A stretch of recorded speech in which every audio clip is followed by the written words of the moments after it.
What's up, guys? Real Estate Friday. It's actually Real Estate Good Friday. So happy Good Friday to everyone. Hope you're having a wonderful Friday. I am, like I said, committing to these Friday videos, Real Estate Friday videos. So, I was thinking about, I've had a couple of conversations this week, and they've all been geared towards the market and indicators of the market. What does that look like, and how do I prepare for it? Everyone's saying it's a seller's market. It's a seller's market, seller's market. Everyone's marketing that it's a seller's market. Well, guys, there's indicators that are showing that maybe it is right now, but it's changing. And I'll give you some examples of how it's changing and why it will change. And historically, how it's always changed, right? So if you look at the historical data, there's always been ups and downs of real estate, ups and downs of real estate. For a long time, we've been like this, maybe like this, right? I don't know, maybe like this. It's been crazy. Right now, it's like, I don't even know that there's a graph that's ever shown it like this, which is part of the indicator that there's something not right. There's something going on that we maybe don't see or can't prepare for. And so I'll give you the reasons of why it's about to be a buyer's market. We have forbearance. We've had forbearance. These forbearances have been going on for X amount of time since last year. And now we're moving into a space where the lenders aren't going to just give you forbearance forever, right? The unemployment rates, so they've dropped, but how have they dropped, right? So we've seen people maybe get jobs again. They're not showing up in unemployment, but did they get the job for the same amount of money they were making before? A lot of industries have been hurt. This isn't showing up, so they may be working, but are they making the same income? Now they're in a house, they've been in forbearance. All of a sudden their income went down by 30%. Now you have forbearance houses coming. Now this is the other interesting fact that most people don't know about, maybe they don't pay attention to, is new construction. So everyone's like, man, I'm so glad new construction's here and I can go buy new construction and this is great. Well, you're starting to see builders. I saw a website just recently that basically said, due to unprecedented market conditions, we currently have no selling opportunities. So basically, don't even come into my website. All our communities are shut down because I don't even have anything to sell you. I've never seen a builder not want a lead. We also have builders that are now allocating sales. And what that means is they only have a limited amount of houses that they're willing to sell per month in their community. That's never happened. When I sold new homes, every single week they were like, why didn't you sell more? You need to sell more. What can we do to get you to another level where you're selling more houses per week? Right now they're saying, hey, you only have a certain amount of homes that you can even sell. And there's waiting lists already for those homes. So they're literally picking up the phone, calling this waiting list. Are you ready to buy? Okay, you're not? Click. Are you ready to buy?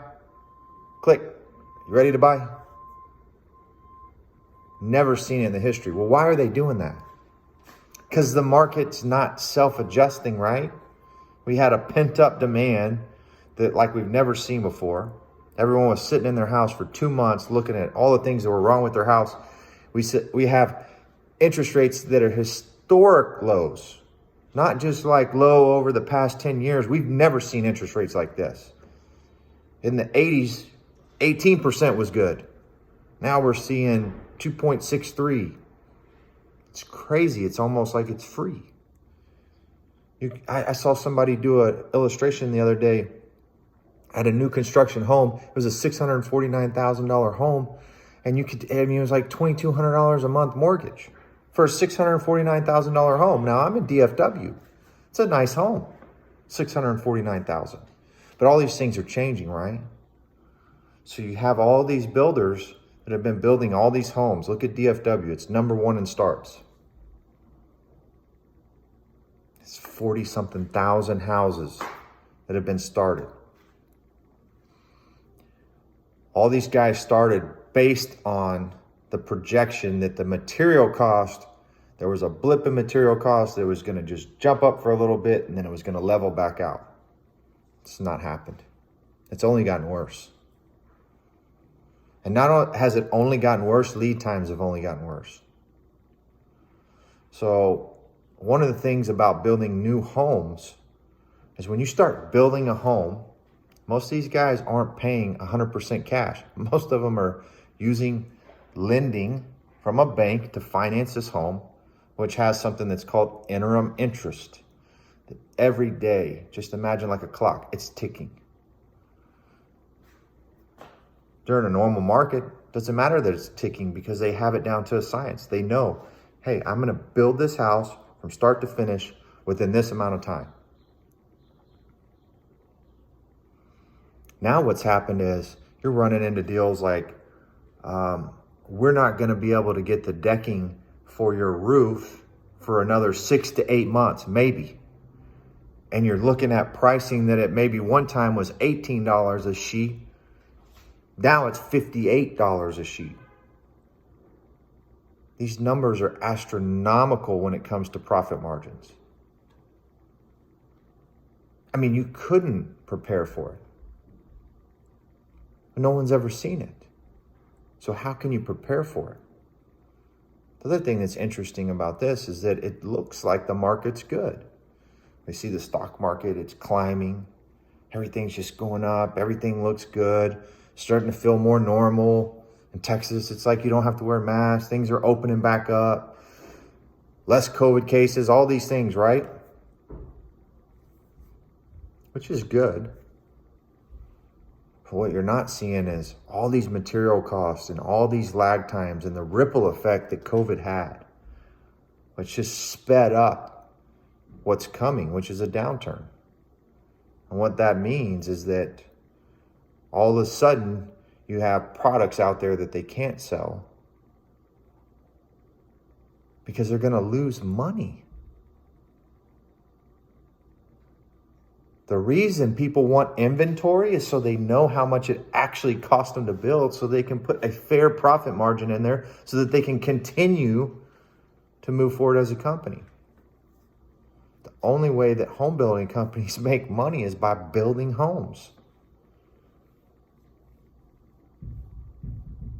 So you're seeing things happen, right? You're seeing things like Lennar, who's a huge home builder, team up with people like ResiCap, who's a huge property management company, and they're dedicating $4 billion to build to rent, which is a buzzword. Sounds cool and everything, but you know what those guys know? I'm about to have to weather a storm.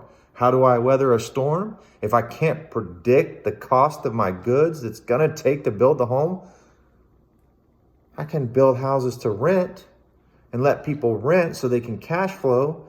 And then when I get ready, if I want to sell, I can sell. And I know the cost, and I've helped my inventory, and I know the product, and I know the community, and I know the neighborhood. Guys, it's coming. It's coming. Now, I'm speculating, right? But we'll have videotape of me talking about some indicators that are going on in the market right now. What happens when interest rates go up? Because they will eventually. What happens when all these forbearances stop and everyone has to start paying again? What happens when the lender calls the note and says, hey, I need that money that you weren't paying on? Well, maybe the government will bail everyone out. Potentially. Could happen. But even if they bail you out from that gap and you still can't pay your mortgage, it's a problem. And so now all of a sudden you have a potential for opportunity of new inventory on pre-existing homes that currently isn't in the market.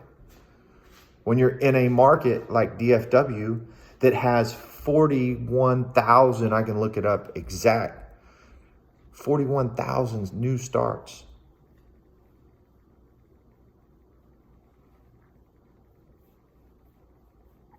Guys, I'm telling you, the writing's on the wall. You're seeing it happen right before your eyes if you just pay attention. Well, what does that mean? What does that mean to me? It means if you really want a home, you can get a home. It's okay. It's a great time to buy a home. It's harder to get a home. What it also means is that you need to get with someone who understands these things so they can help guide you and prepare you, right? That's just like going and buying a new car. You know, I know it's going to depreciate. I don't have to go buy a new car, but maybe I want to buy a new car. As long as I know the facts and know what I'm getting into, it's okay. The same thing with the housing market. Pay attention to what's going on. Pay attention to how these things are changing. Even though things look good. Even though things look like, man, there's no way this can stop. Historically, it says it will. What is it? The greatest predictor of future events is the past. So pay attention to what's going on. Which has also put you in a position where if you educate yourself, like what I've been talking about, to be in a place to where you can invest. You can put your money in a place where you don't have to worry about that. It's a matter of preparing for it, understanding it, looking for the signs, getting with a pro, whoever that is. So I don't want to be a Debbie Downer on Friday, but what I want you to know is that sometimes the worst markets make the best buying opportunities. So don't let the word down market scare you, because potentially that could be your opportunity. Potentially that could be where you actually get your start. And historically, if you look at a lot of these people who are highly successful, they got their start in the down market. Because usually when it starts to go bad, everyone bails. It's the guys who jump in and go against the curve, right? They go against the crowd. They create new opportunity. They create new solutions. They create new ways to get through a downturn. Become highly successful. So, it's Real Estate Friday. Like I said, I got a lot of things coming up. I'm real close to sitting down with my buddy. He just had a baby. So, David Ochoa and Jordan, congratulations. We'll be sitting down with him and we're gonna game plan. But you know what I believe is I don't have to wait till it's perfect. I don't have to wait. I told you I was going to take action. I'm going to keep taking action. So that's where I'm at. I'm going to keep bringing content. I'm going to keep bringing guests, but I want to have the guest on when I have it a little more dialed in. So I'm willing to be a little more like, free flow. All right, guys, look, enjoy your weekend. Spend time with your family. Pay attention to the writing on the wall. It could be the greatest opportunity you've ever had. All right, guys, have a wonderful weekend. Talk to you soon.